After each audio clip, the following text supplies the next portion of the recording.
Captain Lee Dongwoo stood on the bridge of the UES Harmony, watching the stars through the main view screen. After 2 years of traveling through space, he still felt amazed by the sight. Behind him, his crew worked at their stations, checking readings and monitoring systems. They were humanity's first deep space exploration team, and everyone on Earth was counting on them to find new friends among the stars. "Captain, we're getting close to the Kepler 442 system," said Commander Kim Tae-ho from his position at the weapons console. "Our scans show 3 planets that could support life." Lee nodded and turned to Dr. Park Ji-min, who was studying data on her tablet. "Doctor, what do your readings tell us about this system?" Dr. Park looked up from her work. Her eyes were tired but excited. "The 3rd planet has cities, Captain. Big ones. The energy readings are incredible. These beings are much more advanced than us." Engineer Choi So-young looked up from her engineering station. "Their power systems are producing energy levels we can only dream of back on Earth. These people have technology that's hundreds of years ahead of ours." Lee felt his heart beat faster. This was it. This was what humanity had been hoping for since they first looked up at the stars. Advanced aliens who could teach them new things, trade with them, maybe even become friends. "Open a communication channel," Lee ordered. "Let's say hello." The main screen flickered and showed a strange figure. It looked like it was made of living crystal, with light moving through its body in beautiful patterns. When it spoke, the words came through their translation system. "We are the Veltari. We acknowledge your presence, humans of Earth. You are new to this galaxy. This is noted." Lee smiled and stepped forward. "Greetings, Veltari. I am Captain Lee Dong-woo of the United Earth Ship Harmony. We come in peace, hoping to learn and share knowledge with other intelligent beings." The crystal being was quiet for a long moment. "Your peaceful intentions are acknowledged. Your species designation has been recorded. Communication complete." The screen went black. Lee stared at the empty screen, confused. "Try to contact them again." Kim tried for several minutes but got no response. "They're not answering, Captain, but they're still there. Their ships are still in orbit around their planet.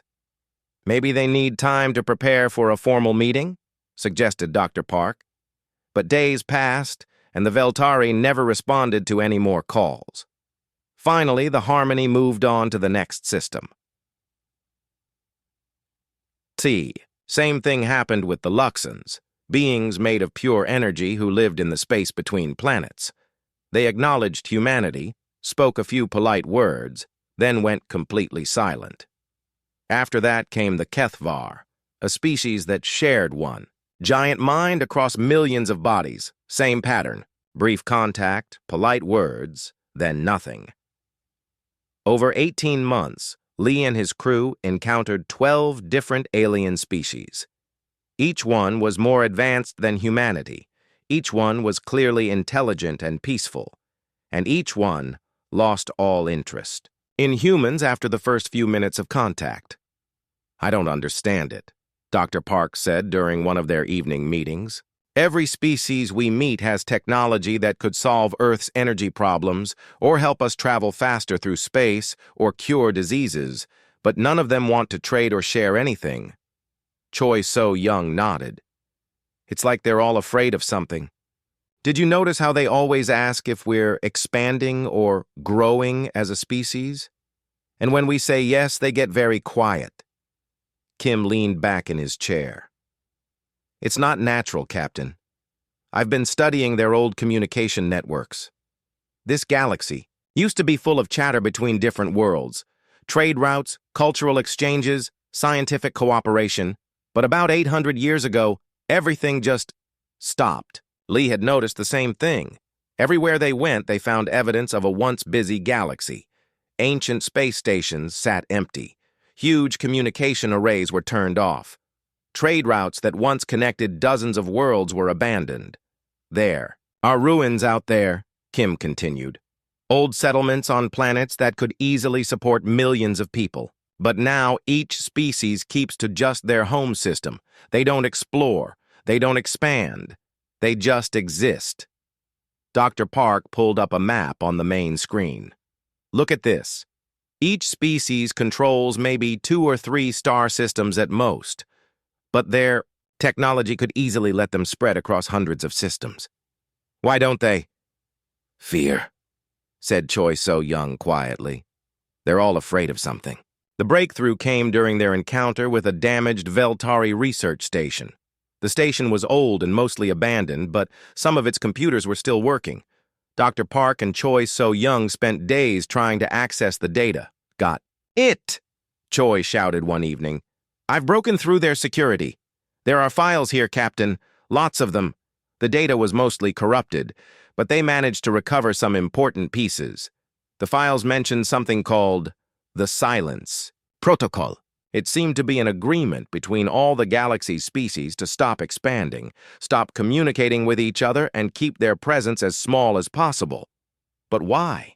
Lee asked. What are they hiding from? Dr. Park found part of the answer in a file labeled Historical Archive Threat Assessment. The file was badly damaged, but they could make out some key words. Devourer incursion, neighboring galaxy consumed, electromagnetic signature attraction, and survival requires silence. Captain, Dr. Park said, her voice shaking slightly, I think something terrible happened to the galaxy next to this one, something that eats entire civilizations, and all these species are hiding from it. Kim studied the star charts. If that's true, then these aliens aren't being unfriendly. They're trying to protect themselves. And maybe trying to protect us too. Lee stared out at the stars. By staying quiet and small. But that's not who we are, Choi So-young said. Humans don't hide. We explore, we grow, we make noise and ask questions and reach out to others. I know, Lee said, and that might be exactly what this devourer is listening for. The crew was quiet for a long time. Finally, Dr. Park spoke up. Captain, what do we do? Do we go back to Earth and tell them to stop all expansion, stop trying to contact aliens, live small and quiet like everyone else in this galaxy? Lee looked at each of his crew members. These were good people who had left everything behind to explore the unknown. The idea of telling humanity to stop exploring, stop growing, stop being human felt wrong. First, we gather more information, he decided. We need to know exactly what we're dealing with. Then we go home and let Earth decide. But deep down, Lee already knew what humanity's choice would be. Humans had never chosen the safe path when it meant giving up who they were. They had always chosen to face the unknown, even when it was dangerous. As the Harmony turned toward home, Lee wondered if they were carrying news that would save humanity or doom the entire galaxy. 6 months after the Harmony returned to Earth, Ambassador Han Soo-jin stood in the briefing room of the new diplomatic ship Aurora. The room was filled with Earth's best scientists, diplomats, and military officers. Everyone wanted to be part of humanity's second mission to the stars. Our job is simple, Han told the assembled team. Captain Lee and his crew made first contact, but they couldn't break through the alien silence. We're going to change that. Captain Yoon Mi-rae, the mission's intelligence officer, raised her hand. Ambassador, what if they don't want to talk? Maybe we should respect their choice to stay quiet. Han shook her head. Humanity needs allies and teachers out there. We can't grow and explore the galaxy alone. There has to be a way to convince them to work with us. Dr. Lim Jae-sung, the team's data recovery expert, was already studying the files from the Harmony's mission. I think I can get more information from that damaged Veltari station. My new quantum scanners should be able to recover data that Captain Lee's team couldn't access. The Aurora's mission began the same way as the Harmony's. They visited system after system, trying to start real conversations with the alien species. But every attempt ended the same way. The aliens would acknowledge humanity, exchange a few polite words, then cut off all communication. The Luxon energy beings were especially frustrating. When Han tried to ask about trade agreements, the Luxon called Bright Flow of Caution simply said, "Expansion brings attention. Attention brings ending. Communication, complete." Then they disappeared into the empty space between planets. After 2 months of failed diplomatic attempts, Han decided to focus on the mystery instead. "Take us back to that Veltari research station," she ordered. "Dr. Lim, let's see what secrets they're hiding." The abandoned station floated in empty space, its crystal walls dark and cold. Dr. Lim's team worked for days with their advanced equipment, slowly pulling information from the damaged computers.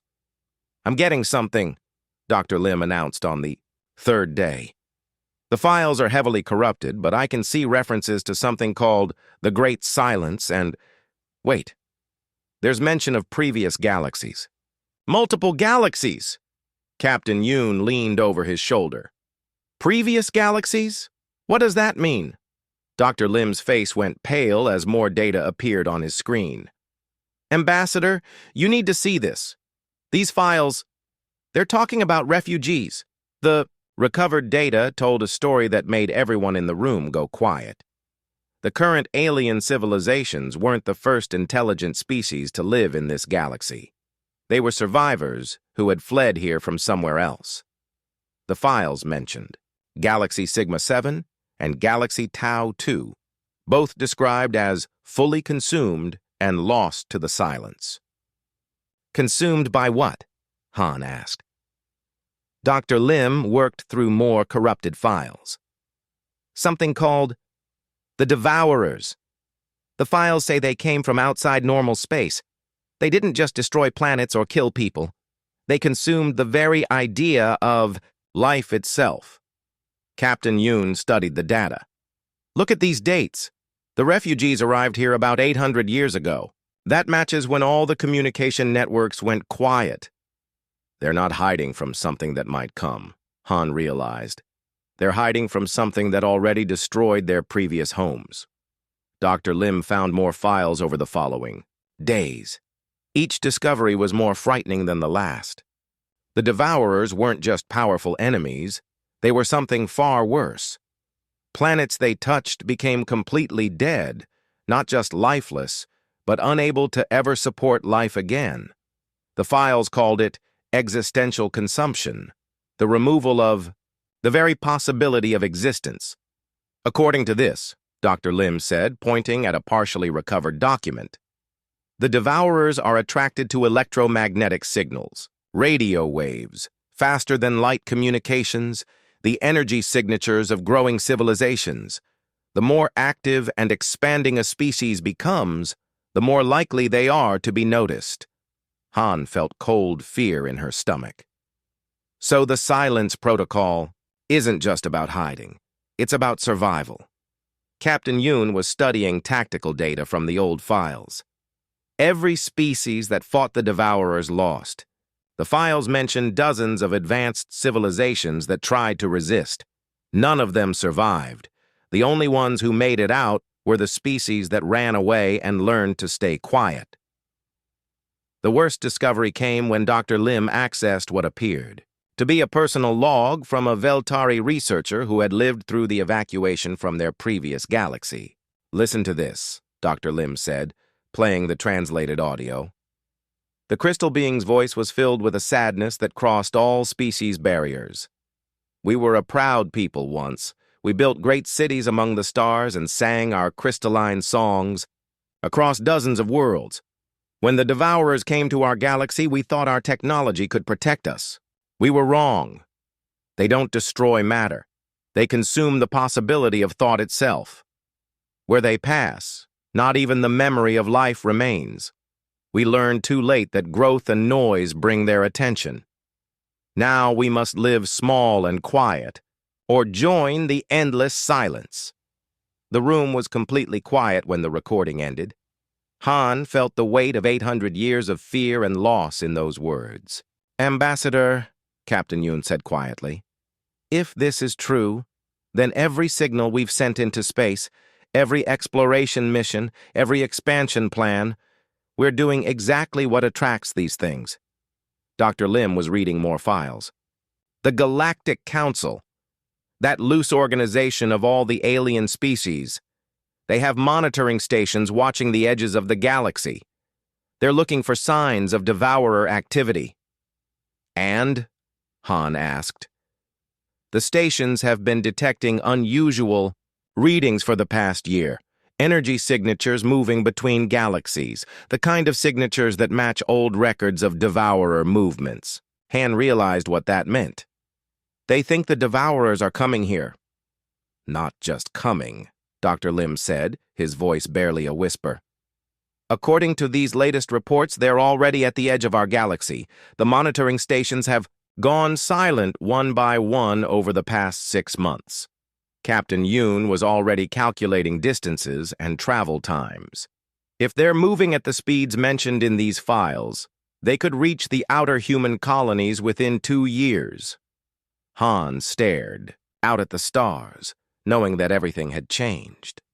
Humanity had come to the galaxy looking for friends and teachers. Instead, they had discovered that they were living in a refugee camp, surrounded by survivors of a cosmic horror that was now heading their way. We have to get this information back to Earth immediately, she said. The government needs to know what's coming.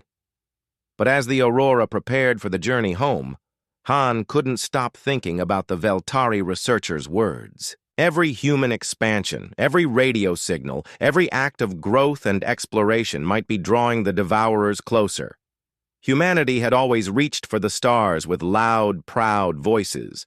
Now they might have to learn to whisper or face something that could silence them forever. President Nam Hyun-woo sat at the head of the Emergency Council table, looking at the faces of Earth's most important leaders. General Oh Seung-min represented the military. Dr. Kang Yoon-ji spoke for the scientific community. Captain Bae Jin-soo commanded the space fleet.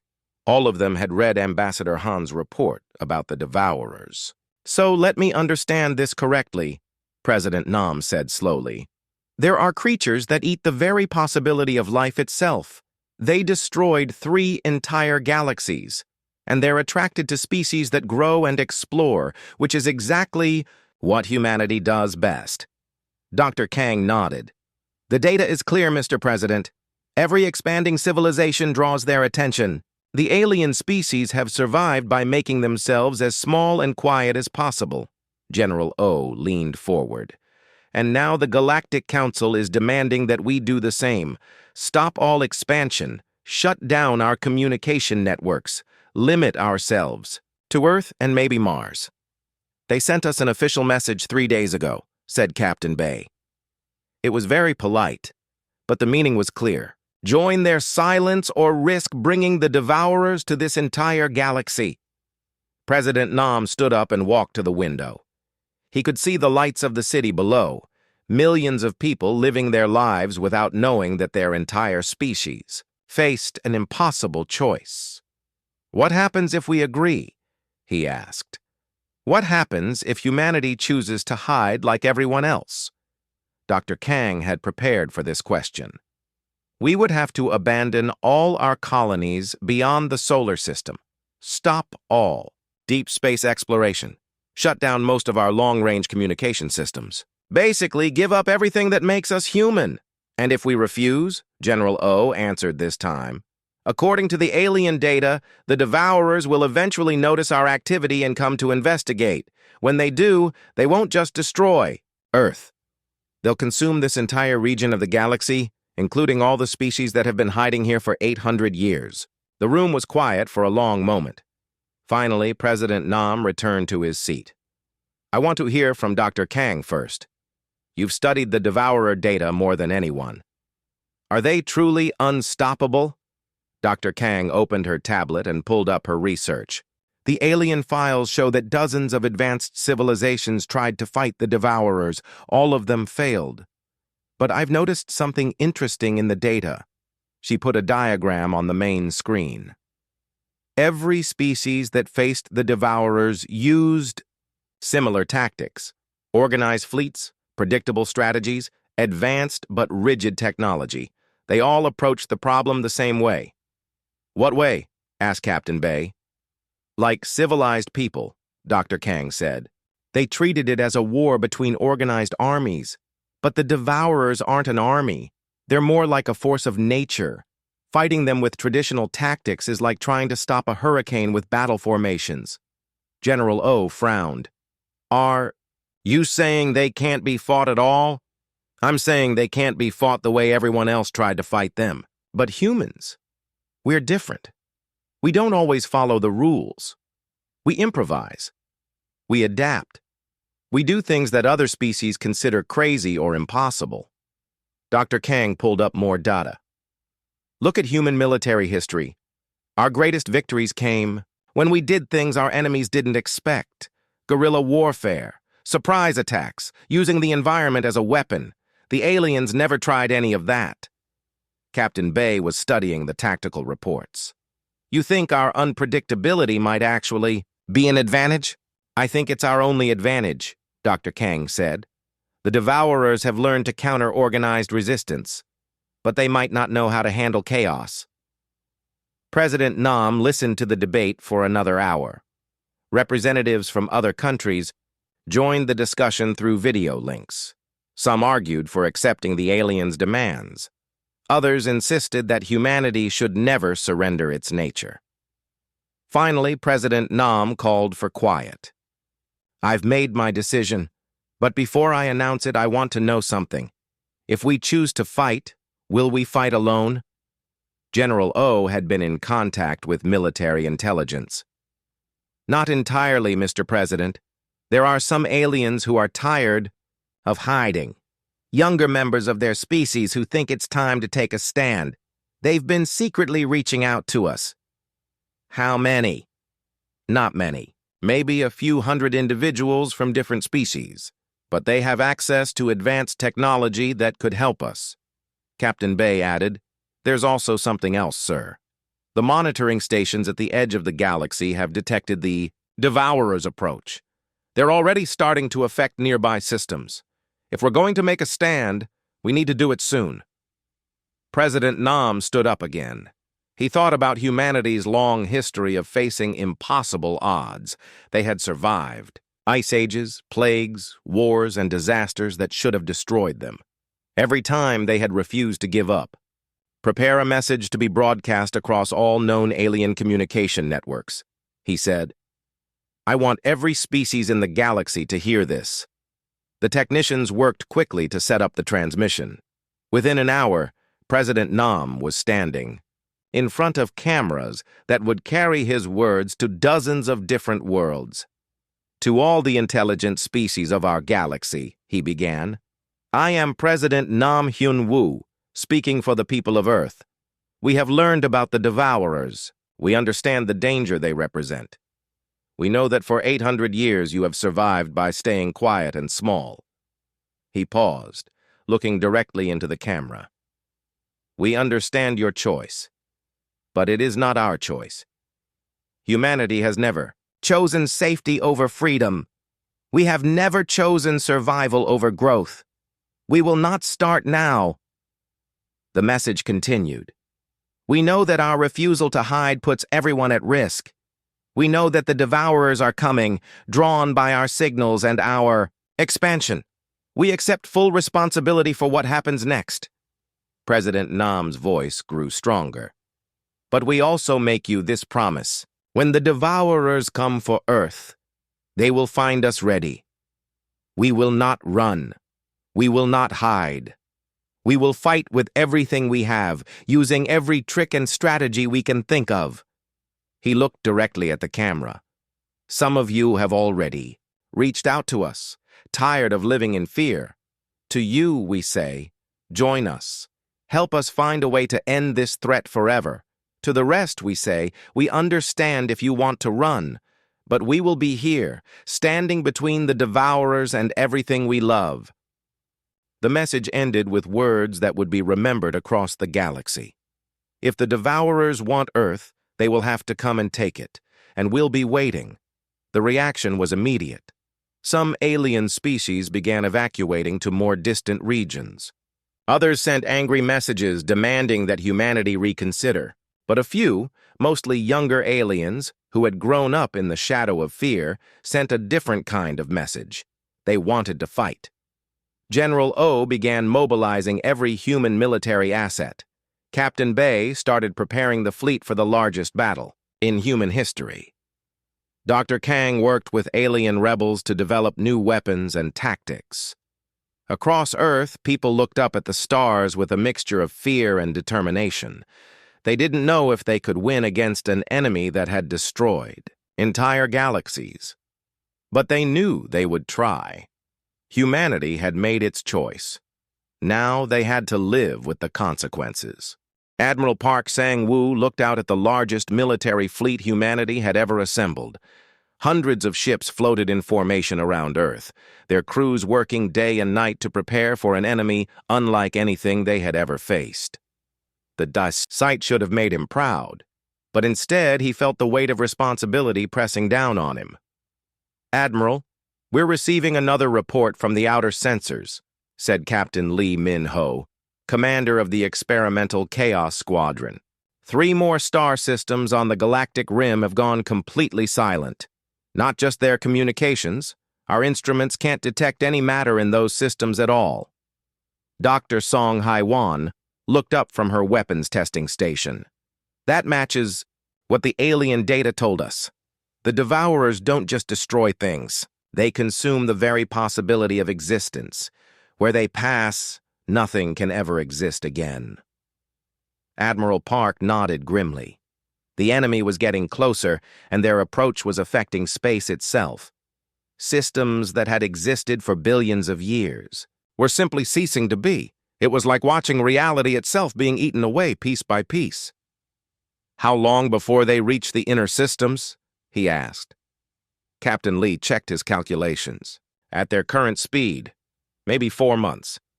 But Admiral, there's something else. The electromagnetic activity from our military buildup is definitely attracting their attention. They're moving faster now, heading straight for this region of the galaxy." Specialist Ko Yu-jin approached the group, accompanied by 3 unusual figures. One looked like a living crystal with light flowing through its body. A young Veltari named Bright Song. Another appeared to be made of swirling energy, a Luxon called Dancing Through Questions. The third was harder to look at directly, seeming to shift between different forms. A Kethvar individual who had chosen the name Hope Against Silence. "Admiral," Ko Yu-jin said, "our alien allies have brought important information." Bright Song stepped forward, its crystal body chiming softly as it moved. "We have accessed older archives that our elders tried to hide. The Devourers have patterns. They are not random destroyers." Dancing Through Questions flickered with different colors as it spoke. "They hunt the loudest civilizations first. The species that make the most noise, use the most energy, spread the fastest. They are drawn to growth and change." Hope Against Silence's voice seemed to come from multiple directions at once. "But there is something our people never tried. They always fought with order, perfect formations, logical strategies. The Devourers learned to counter such tactics over millions of years."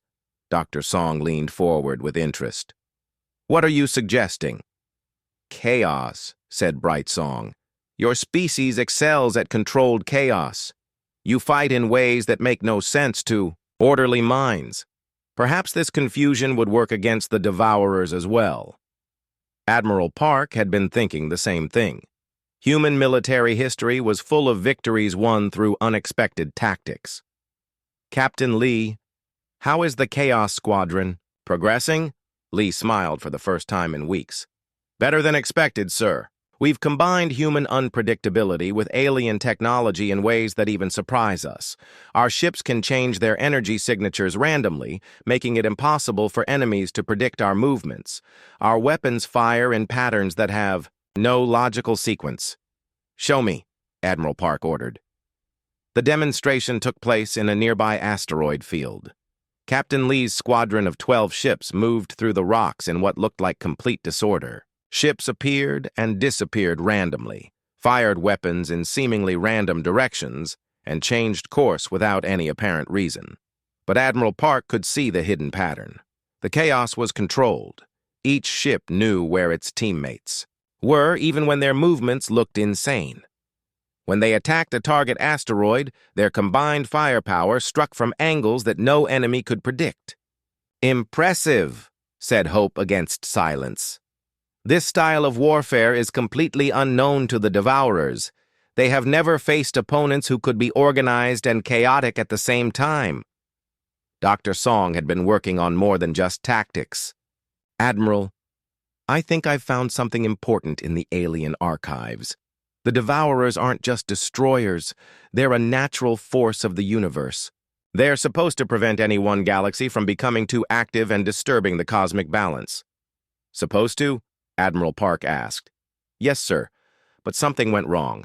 They became corrupted somehow, consuming far more than they were meant to. Instead of just limiting galactic growth, they started destroying everything." Dancing through questions pulsed with worried colors. "If that is true, then perhaps they can be healed rather than destroyed." "Maybe," Dr. Song said. "But first, we have to survive their attack." The preparations continued for months. Human engineers worked with alien rebels to create weapons that had never been imagined before. Ships that could exist in multiple locations at once, missiles that changed their targets randomly during flight, defense systems that used chaos, theory to predict unpredictable attacks. Captain Lee's Chaos Squadron grew from 12 ships to over 100, with crews trained in the art of controlled insanity. They practiced fighting in ways that broke every rule of traditional warfare, but the enemy kept getting closer. "Admiral," Ko Yu-jin reported one morning, "we're receiving evacuation messages from the Galactic Council. Most of the alien species are fleeing toward the galactic core. They're abandoning the outer systems entirely." Admiral Park wasn't surprised. The aliens had survived for 800 years by running and hiding. It was natural for them to run again when faced with the same threat. "Any of them staying to help us?" he asked.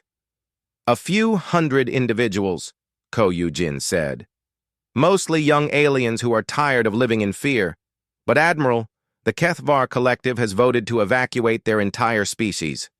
Hope against Silence is the only one of their kind who chose to stay." Hope against Silence's shifting form seemed to stabilize for a moment.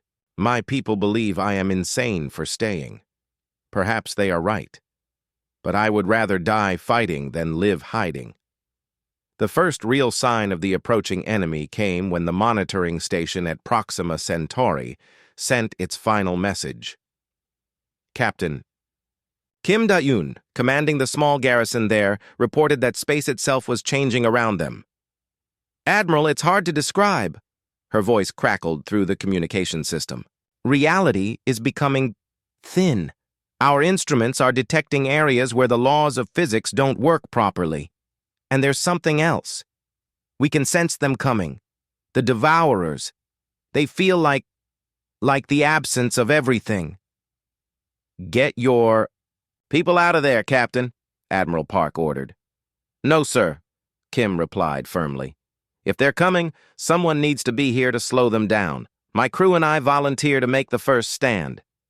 Admiral Park wanted to order her to retreat, but he knew she was right. Someone had to face the enemy first, to learn how to fight them. "Make it count, Captain," he said quietly. The last message from Proxima came 3 days later. It was just 2 words. "They're here." Then silence. Admiral Park looked out at his fleet, at the strange mix of human ships and alien volunteers, at the weapons that shouldn't exist and the tactics that made no sense. In a few weeks, maybe less, the Devourers would reach Earth. Humanity was about to face its greatest test. They had chosen to stand and fight when everyone else ran and hid. Now they would discover if courage and chaos could succeed where logic and order had failed. Fleet Admiral Cho Kyung-soo watched from the bridge of the UES Defiance as space itself began to change around them. The Devourers had arrived at the edge of the solar system, and their presence was making reality bend in impossible ways. Stars, flickered like candles in the wind. Planets appeared and disappeared. Even time seemed to flow differently in some areas. "Admiral, we're getting reports from all our sensor stations," said Captain Kim Da-eun, who had somehow survived the destruction of Proxima and made it back to the main fleet. "The enemy isn't coming as ships or armies. They're coming as wrongness itself." Dr. Yang Sok-jin looked up from his instruments, his face pale with fear and excitement. "Admiral, I'm detecting massive distortions in space-time. The Devourers aren't just traveling through space, they're consuming it as they move. Everywhere they pass becomes empty. Not just empty of matter, but empty of the possibility that anything could ever exist there." Commander Shin Woo-hyun, leader of the combined human-alien strike force, studied the tactical displays. "How do we fight something like that? Our weapons are designed to destroy matter and energy, but this enemy attacks existence itself." Fleet Admiral Cho had been asking himself the same question. All their preparations, all their weapons, all their tactics, none of it seemed adequate against an enemy that could simply erase reality. "We stick to the plan," he decided. "Captain Kim, take your squadron and probe their defenses. Let's see how they react to our chaos tactics." Kim nodded and led 12 ships toward the approaching darkness. As they got closer, their ships began performing the random, unpredictable maneuvers they had practiced for months. Instead of flying in formation, they scattered and regrouped in patterns that made no logical sense. The effect was immediate and surprising. The Devourers, which had been advancing in a steady, inevitable wave, suddenly hesitated. For the first time in cosmic history, they encountered opponents they couldn't predict or understand. "Admiral!" Kim's voice crackled over the radio. "It's working! They're confused by our movements. They keep trying to consume us, but they can't figure out where we'll be next." But the advantage didn't last long. The Devourers began to adapt, sending out tendrils of nothingness that spread in all directions, hoping to catch the chaotic human ships. "All ships, fall back," Cho ordered. "We've learned what we needed to know." As Kim's squadron retreated, Dr. Yang was analyzing the data from their encounter. "Admiral, I think I understand what's happening. The Devourers consume ordered reality. They attack patterns and systems, but our chaos confuses them because there's no pattern to attack." "Can we use that?" asked Commander Shin. "Maybe," Dr. Yang said. "But I think there's something more important. I've been studying the way they affect space-time, and I believe the damage they cause isn't permanent. The silence they leave behind, I think it can be healed." Hope against silence. The Kethvar, who had stayed to fight, shifted its form excitedly. "Healed? You mean the consumed galaxies could be restored?" "Theoretically, yes. But first we need to understand why the Devourers became corrupted in the first place." The answer came during the second battle, when Commander Shin led a strike, forced deep into Devourer territory. His mixed human-alien team fought their way to what appeared to be the center of the enemy force, a region where space was so distorted that instruments couldn't function properly. "Commander," reported Brightsong, the Veltari crystal being, "I am detecting something unexpected. There is a pattern within the chaos. The Devourers are not acting randomly. They are sick." Dancing through questions, the Luxon energy being pulsed with different colors as it analyzed the data. "Yes, I see it too. They are consuming far, more than they should. This is not their natural behavior." Commander Shin's team pushed deeper into the distorted space, fighting off tendrils of nothingness while their scientists gathered information. What they found changed everything. At the heart of the Devourer force was something that looked like a wound in reality itself. It was pulling in energy and matter, but instead of processing it naturally, it was corrupting everything it touched. "Admiral," Commander Shin reported back to the fleet, "the Devourers aren't evil. They're broken. Something damaged them millions of years ago, and they've been malfunctioning ever since." Dr. Yang studied the data from the strike mission. It's like a cosmic infection. The Devourers are supposed to regulate galactic growth, but the infection makes them consume everything instead of just maintaining balance. Can we cure them? Fleet Admiral Cho asked. I think so, but it would require a massive coordinated effort. We'd need to use quantum resonance patterns to remind reality how it's supposed to work. The plan that emerged was the most ambitious military operation in galactic history.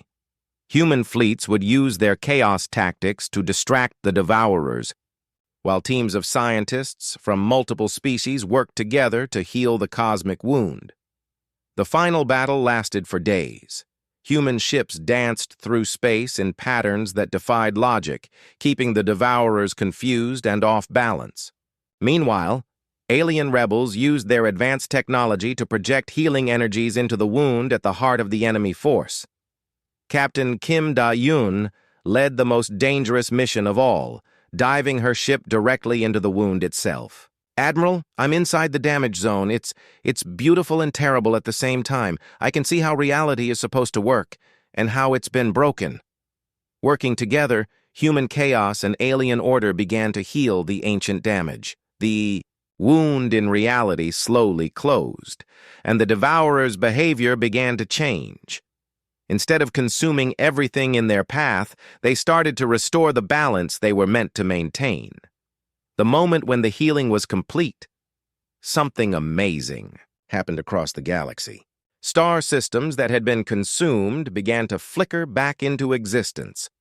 The silence left by the Devourers started to fill with the possibility of life again.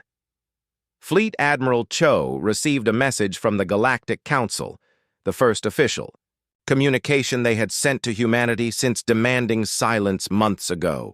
Humans of Earth, the message began, we have watched your battle with amazement and fear. You have done something we thought impossible. You have not only defeated the Devourers, you have healed them. Over the following weeks, something extraordinary happened throughout the galaxy. Species that had been hiding in silence for 800 years began to emerge from their isolation. Communication networks that had been shut down started working again. Trade routes that had been abandoned for centuries reopened. The galaxy was no longer silent. Captain Lee Dong-woo, now an old man, stood on the bridge of the first truly integrated galactic exploration vessel. His crew included humans, Veltari, Luxans, Kethavar, and a dozen other species, all working together to explore the restored regions of space. Captain, reported his Veltari science officer, we're receiving signals from the neighboring galaxies. It appears that the healing effect is spreading beyond our own galaxy. Lee smiled as he looked out at the stars. Humanity had come to the galaxy looking for friends and teachers. Instead, they had become the bridge that connected species who had forgotten how to reach out to each other. The galaxy sang now with the voices of dozens of civilizations, all learning once again how to live with curiosity instead of fear. And at the center of it all, humanity continued to do what they did best: explore, adapt, and refuse to accept that anything was truly impossible. The war was over, the silence was broken, and the galaxy was alive with possibilities once again.